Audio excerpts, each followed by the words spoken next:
The movie starts in an orphanage home on a stormy night, when a boy wakes up to the frightening sound of thunder and lightning. He gets out of his bed and rushes to the kitchen, only to be terrified by a shadow of an old man.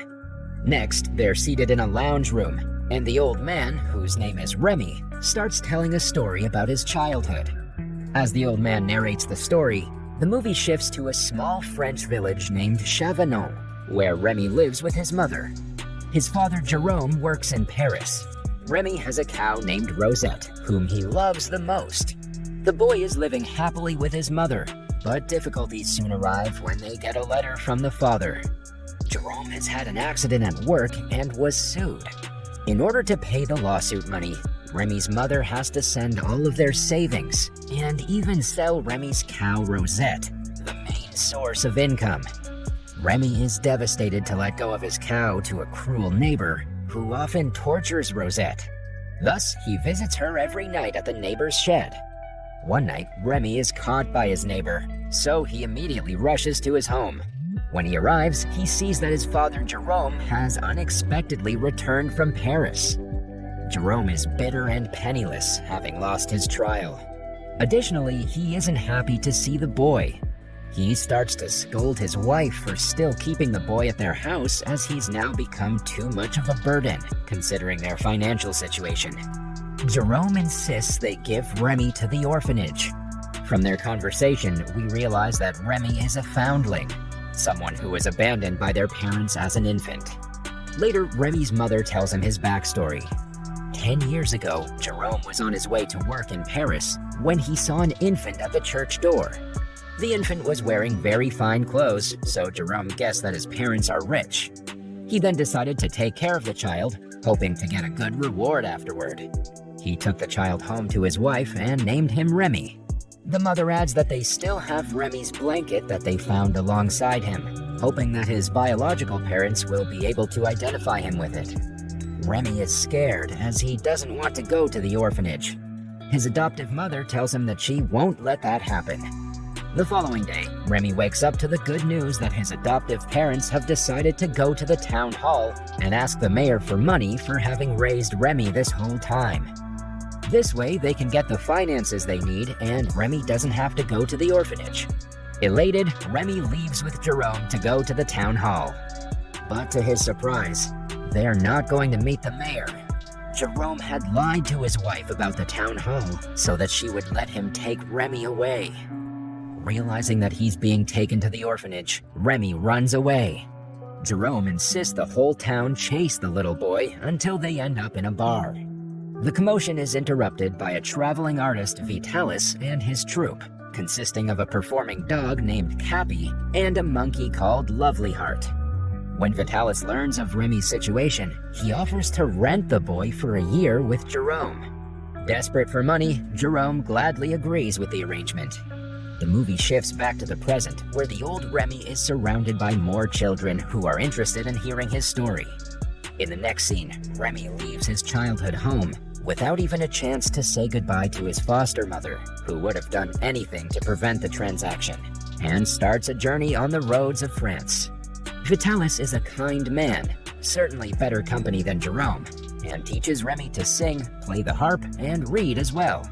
Once he's able to write, Remi begins sending letters to his foster mother, detailing his life on the road.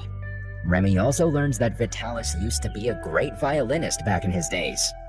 As time passes, the pair goes on to perform among aristocracies. One day, they get a chance to perform at a small river ship on the occasion of the owner's daughter's birthday. There, Remi meets with Lise, the daughter.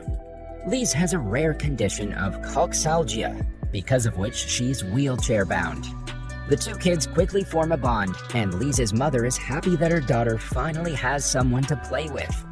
But soon, the local police arrest Vitalis for making the animals perform, which is against the city's laws. Vitalis is taken away, while Remi continues to stay at Lise's. While Vitalis is away at the prison, Remi and Lise's friendship grows deeper as the little boy becomes the main source of support for the sick girl. Remi also shares his backstory with Lise, showing her the blanket he was wrapped in when his foster father found him as an infant. Vitalis finally returns one day, and Remi immediately gets off the riverboat to give him a tight hug. Vitalis is invited for lunch by Lisa's mother, who tells him that she wants to keep Remi. The little boy can be a personal butler to her daughter. Hearing this, Vitalis understands that it would give him a stable life for Remi, but he wants the little boy to explore more about the world. Regardless, he tells Lisa's mother that it's Remi's choice to stay or leave with him. As expected, Remi decides to leave with his master, but bids a painful farewell to Lise. He promises that he will visit her soon.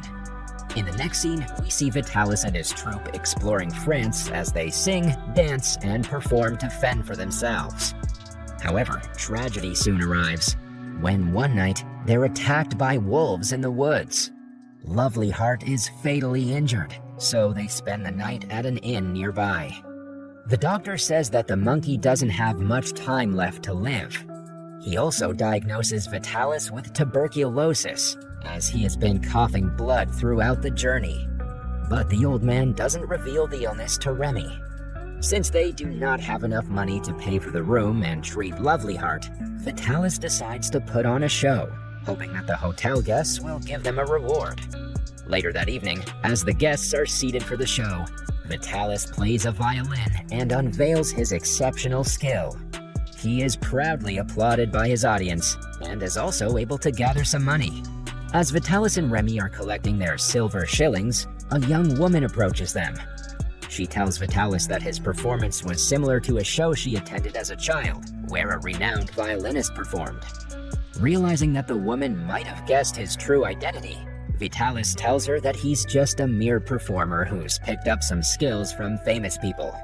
Although the woman doesn't seem to believe his words, she leaves a gold coin for them. Remi is more than excited to have received the gold coin and goes to his room upstairs to show it to Lovely Heart. Sadly, the monkey has already succumbed to his illness. Remi, Vitalis, and Capi prepare to leave the inn when they get a letter addressed to Remi. It's a letter by Lise, who wrote to inform that her mother identified Remi's blanket cloth.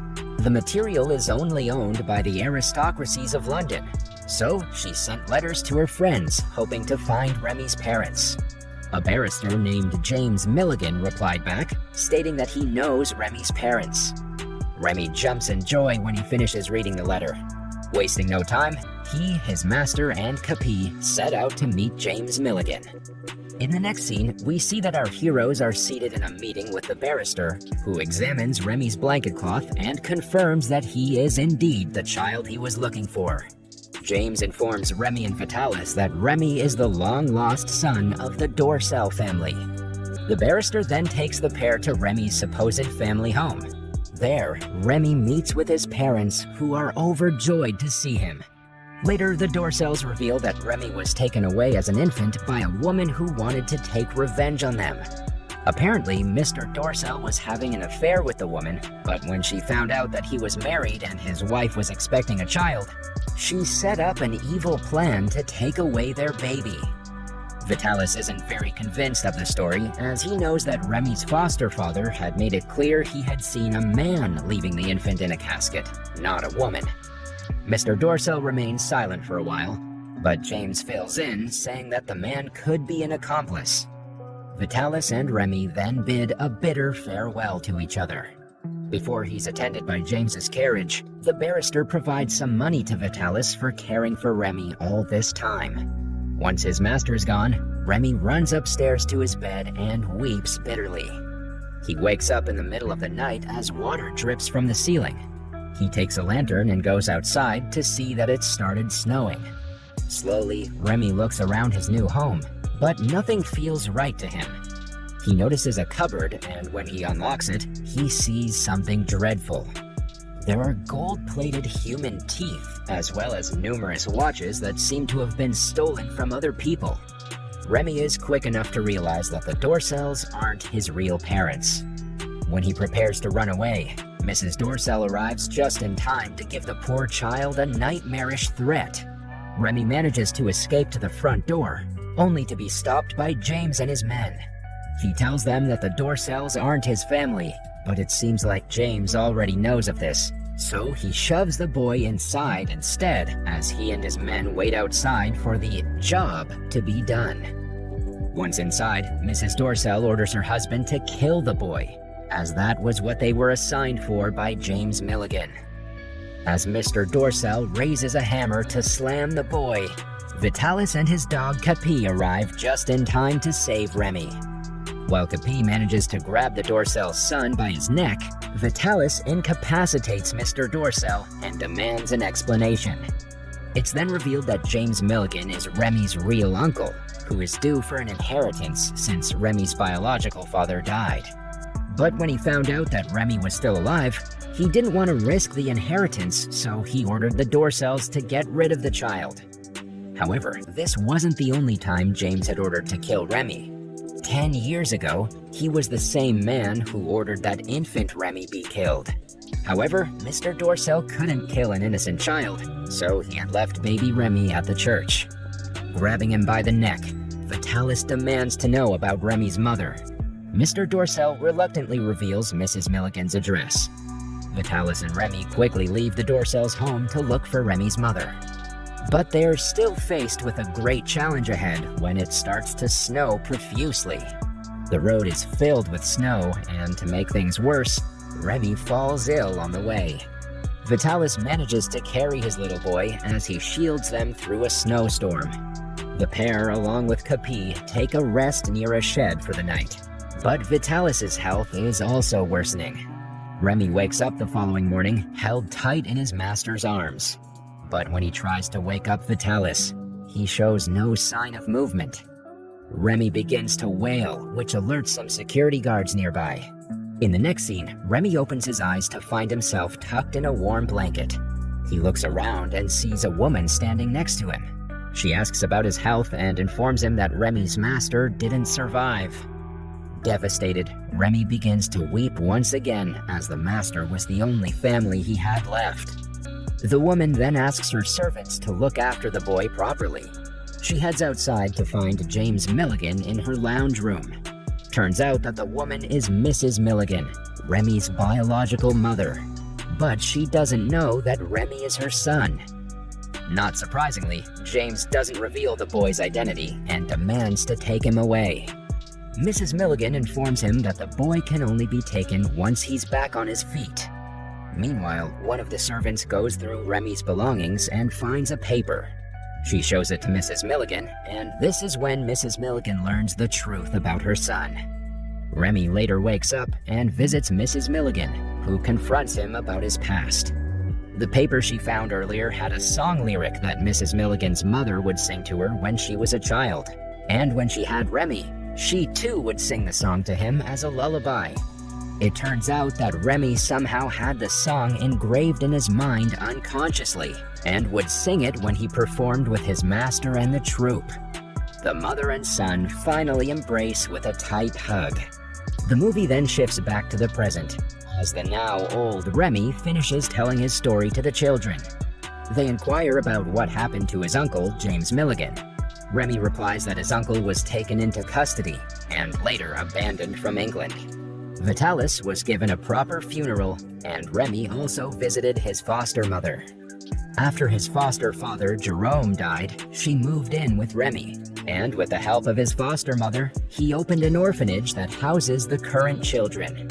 In the final scene of the movie, we also learn that Remi eventually married Lise, and they still live together with the orphans.